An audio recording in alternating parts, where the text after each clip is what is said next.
Well, the rest of the world, they are reacting. So, for example, I think last week or not that long ago, China, Japan, and South Korea, they had a ministry, I think a finance or commerce ministry meeting, which Mm. haven't happened for quite a long time. And in that meeting, they talked a lot of things. And among others, they have been talking about how to respond to the tariffs wars in coordinates. So, and of course, Macron said, although you have to take whatever Macron says with a grain of salt. Now, Macron says that he calls it there shouldn't be any investment to the United States. So some kind of a revenge or something. So what do you Mm. think the rest of the world will react to this moving forward? Well, this is where we come back to the change in the world today. Today, America accounts for just 13% global demand. And I think that's an overestimate, by the way. The real figure may be actually as little as half of that. Mhm. So the rest of the world can get by without the United States. And I think one of the most hopeful things that has happened is finally Japan agreeing to speak with China about economic things. I mean, Japan has been on a very, very bad trajectory for a long, long time now. And finally, they're talking to China about these things. So, what the rest of the world needs to do is it needs to get to work round this foolish, lost country until it eventually comes to its senses. Mm. And you develop Belt and Road, you build up the bricks, you set up the new financial systems, you do all of those things, and then eventually, as I said, when the rest of the world starts to get itself organized and its trading systems start working, which could be done very quickly, by the way. I mean, it's a mistake to think that this would take years. If it was done in a purposeful, intelligent way, then, as I said, it could work its way through very, very fast. Then the Americans will want to rejoin and they will perhaps come to the senses themselves and it will be better for them too. But that's what needs to happen. And it's not impossible. It can be, it can be done. Policies of economic revenge against the United States are pointless, in my opinion. I mean, what are they going to achieve? If they're successful, they will only intensify this absurd sense of victimization you already find in the United States. And I mean, they're a waste of time. Focus on doing all of these other things. China now has a huge economy. It's got its huge internal demand. It's got many friends around the world. Just go ahead and develop that and build on that. Asia has been hammered by these sanctions. So Mm. countries like Vietnam, Indonesia, for example, which had been, trying to sit on the fence. Well, now they see what America is really all about. I mean, Vietnam must be particularly angry, I would have thought, Mhm. especially 46% tariffs Mhm. on a developing economy, which has already been smashed by the United States in the 60s and early 70s, and which was previously basically sanctioned and embargoed by the United States, as I well remember, right through the 1980s. So, I mean, they've got an alternatives now. The alternatives are there. The framework is being built. Move forward and build on that. Interestingly, The Economist, staunchly pro-American neocon magazine as it is, actually sent some of its people to China just before these big tariff announcements. We all knew they were coming. And they found an atmosphere of confidence of people there thinking about the way forward. There's a whole article about this in The Economist, which I think people in China should read. Well, talking about that, I want to ask you about Wang Yi's Mm, visit to mm, Russia. So Wang Yi was there just the other day, and he met with Lavrov and with Putin. Yeah, so the official reason for Wang Yi's visit is to prepare for Xi Jinping's visit early May, yeah. okay? But I wonder whether also for both Russia and China, there is a sense of at some point the world has to move on with or without United States. So Yeah. they are working on that as well. So it's not just about preparing for Xi Jinping's visit or this event or that event. I think the two countries are probably doing some on a regular basis a big task, which is they need to move on with or without the U.S. Is that true? Absolutely. Now, the thing to say about Wang Yi's visit, is, first of all, is that it's a 3-day visit. So he was there for 3 days. He met with everybody that is important. He met with Putin. He met with Lavrov. He met with Ushakov. There are reports that he's even met with some of the economics people in Russia. So it was a very, I mean, clearly not just to sort out the protocol arrangements for Xi Jinping's coming. So it was a very, very big visit. The second is that it got wall-to-wall coverage in the Russian media. I mean, this was something that a lot of attention was paid to his coming in Russia.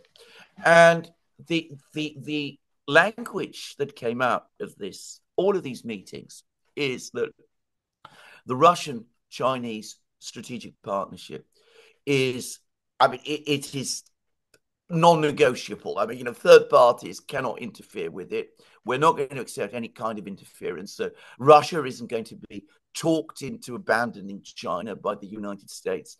China isn't going to be threatened into abandoning Russia by the United States. But there was something that they're saying now, which they said before, but they're saying it more, is that this partnership is an anchor of stability in this incredibly volatile international system that we have now. So that these two great powers, the fact that they are friends, the fact that they're working together, that they're friends forever, as I think Wang Yi said, that is a stabilizing factor in international relations in terms of foreign policy and increasingly economic policy. Wang Yi, it is not a coincidence, I think, that he was in Moscow just before these tariff announcements from the United States. And by the way, I don't think it was a coincidence either that they took place, this visit took place at the same time that there were these big naval exercises in the Straits of Taiwan that China was conducting. Yeah. Given that just before the visit, we had reports appearing in the American media, of which I am sure China was already aware before these reports, that Pete Hegseth has circulated within the Pentagon this big memorandum about how China is the great enemy and it must now be given number one priority over everything else. So the Russians know about it. The Chinese know about it. They understand that all that's happening is that America is scaling down in Europe and Ukraine, where it failed, so it can go back to its obsession, its current obsession with it, which is China. They know all about the tariffs that were coming. They know all about the threats, the further threats of mounting economic warfare against Russia. So they want to talk together. They want to make sure that at the highest level, each side understands what may be coming and that they are signaling to each other that the relationship is secure and stable, and that they are signaling to the world, the rest of the world, this is a stable relationship. It is the anchor in the international system. If you are looking for stability, if you're looking for predictability, if you're looking for rational decision-making, you look to us. Well, it's interesting you brought up Pete Hegseth's the memo that got leaked, talking about China being the real enemy, and almost like urged the whole Pentagon to prepare for war with China. That's more or less what he was saying. Well, Trump so far, whenever he was asked, okay, if China is going to so-called invade, I would use unification, but unify. But the U.S. media always saying when China invade, how can you invade yourself, right? When Taiwan is officially being regarded part of China. But anyway, so when by China, the United States, just to make that additional point. Yeah. But so-called invasion, okay, if that happens, is the U.S. going to help Taiwan and guarantee some kind of a security guarantee? And Trump has constantly said it's not good. That's not going to happen because I'll make sure it's not happen, which means he declined to give that kind of a security guarantee. So far, that has been his answer. At the same time, we just say that Pete Hegseth had that memo. Not only that, he was recently visiting Japan, and this is what he said in it's called the honor ceremony on Iwo Jima. He said that we are here today because we have not forgotten the honor and the valor of our Japanese and American warriors and we reaffirm the generous pledge. Our Marines, our soldiers, our sailors from both Japan and the United States, their service and their sacrifice would never be forgotten. So without mentioning a word, the Japanese was fighting Americans. A brutal fight in Iwo Jima, right? The whole narrative now is, okay, we are big, friends, allies, so we're going to against China. Basically, he rewrite the history in a way, right? So I got a mixed message from the Trump administration, him versus Pete Hegseth. How do you explain that? Well, I think the first thing to say is to talk about Pete Hegseth and what he said in Iwo Jima, because it is absolutely shocking. I mean, it's like a Russian general having a meeting with people in Germany and saying, our great blood brothers, the warriors of the SS, we must never forget them. We were, fighting alongside, we may have been fighting each other, but we have the warrior spirit on each side. I mean, it is such a terrible thing to say about what Japan was at that time and Japanese militarism and what that was all about. Such a betrayal of the sacrifice of all those American soldiers who fought against all of that. Such a betrayal of the wartime alliance between the United States and China. And again, it's essential to point this out. I mean, the Americans seem completely oblivious to the fact that China actually fought Japan much longer, fought a far greater part of the Japanese military than the United States ever did. I mean, I'm sorry to dwell on that, but it is true. Yeah. I mean, there were millions of Japanese soldiers fighting in China, far more than the United States ever fought at any one particular time. And anybody who knows what the Japanese were doing, anybody who knows what the Japanese were doing in China, anybody who knows what the Japanese were doing elsewhere in Asia would be absolutely horrified by these comments.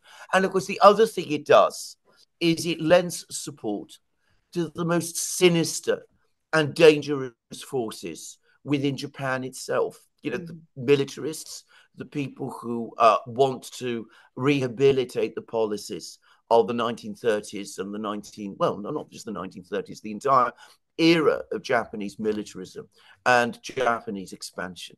It was a terrible thing what Pete Hegseth said. And can I just say, because I used to work with a lot of Japanese people, including Japanese people who had fought in China during the Second World War and who were deeply remorseful about what they had done there. I mean, I remember some of them telling me that they couldn't sleep over it. I mean, that betrays them too, by the way. But Japan is not a monolith. There are different currents of thinking inside Japan. And as I said, again, Pete Hegseth, America, out of this anti-Chinese obsession, are lining up and supporting the worst ones, just as they've done the same in Ukraine, by the way, and in all sorts of other places. So this was an absolutely terrible thing. Now, about the administration itself, Donald Trump doesn't like wars. He thinks that they're expensive, that he probably has at some level an understanding that America has not actually done very well in any of its recent wars, going all the way back to the Second World War. It's never won a clear-cut victory against a peer opponent. I don't think he understands deeply about this, but he understands that wars don't work well for the United States. He probably also understands, because he's somebody who, whatever one may say about him, he goes out a lot to the American heartlands. He speaks to people there. He probably understands that war is not a popular policy with the American people. But at the same time, we have to face this reality. There is a militaristic strain within American society. There is a militaristic strain within the American government. They are deeply, deeply hostile to China at the moment. They've decided China is the great adversary.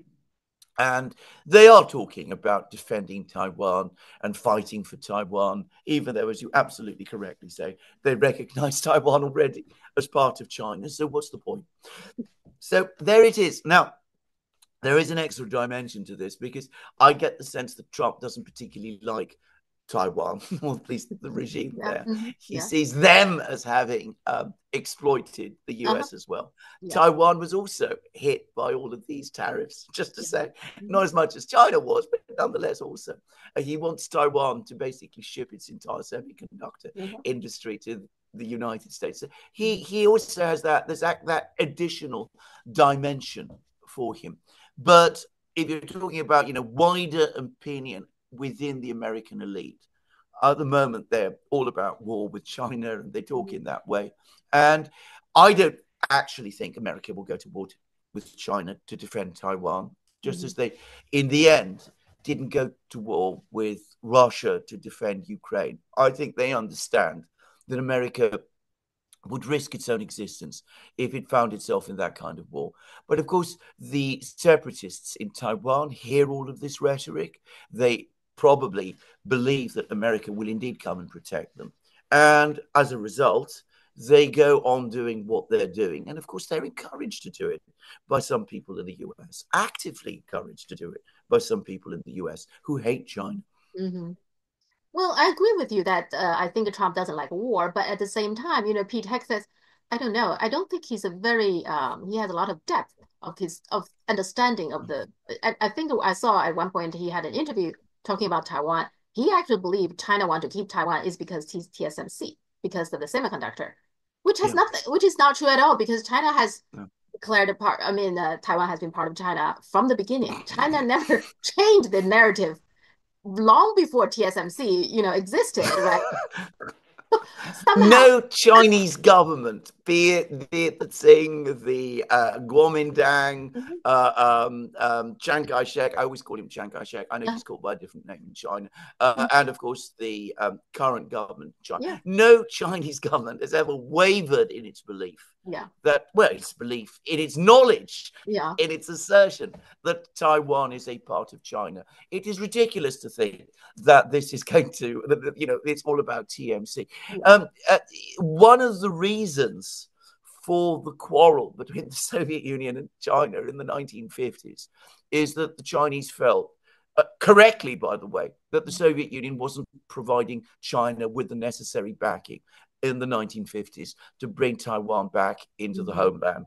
I mean, people just do not get this in the West because they don't understand Chinese history or the Mhm. experience of what the Chinese people have been through and the way in which the Chinese people not just resent, I mean, want to reverse, to re-establish as part of the revival of their country, the division of their country, which was forced upon it by the Western powers and Japan, by the way. Mhm.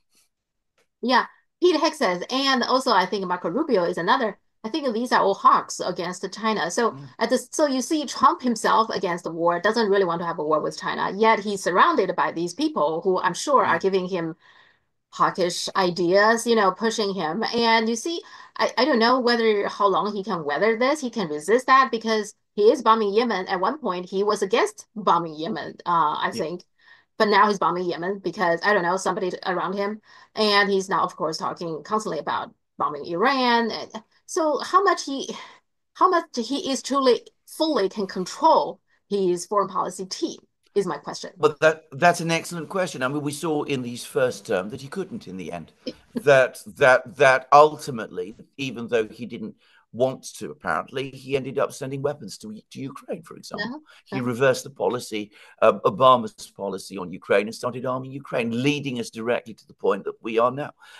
The same, I suspect, with Iran, the Houthis, all of this. He may not want war, but he's never come out sufficiently strongly and told all these people around him, we're not into war. This is not our policy. We look after the United States and the United States alone. He's never had Mhm. the courage or perhaps even the conviction to say that.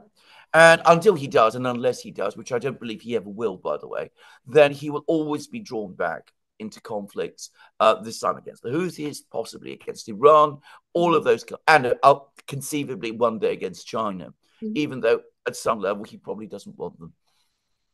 Now, you in the Duran, you repeatedly said that in the end, the neocons, they always win. Okay, Yeah. whatever. the decision is, it seems like the neocons always win. Why Yeah. is that they always win? You see, when we look at this signal chat scandal, right? You can tell J.D. Vance is skeptical about bombing Yemen, okay, but he was overridden by Pete Hegseth, just like that. And then I also read at some point of when they were making decisions about bombing Libya, for example, how they did was they had a meeting. So Obama and Gates, I think at the time the Department Secretary of the Defense was Gates, Bob Gates, and then Biden. The three of them had a telephone conference with Hillary Clinton, who was at the time in Brussels, and she just had a conversation with a Libyan rebel. Of course, that person would tell her all the horror stories because he wanted the U.S. to come into Libya to help him, to get rid of Muammar Gaddafi. So they had this meeting, and Hillary Clinton is the one person who wanted to bomb Libya. All the other three guys, Bob Gates, Joe Biden, and Barack Obama, they were all skeptical about bombing Libya. But in the end, Hillary Clinton prevailed. No. Whatever the reason, I think there's some dynamics. The three guys don't want to override a woman or something. I don't know.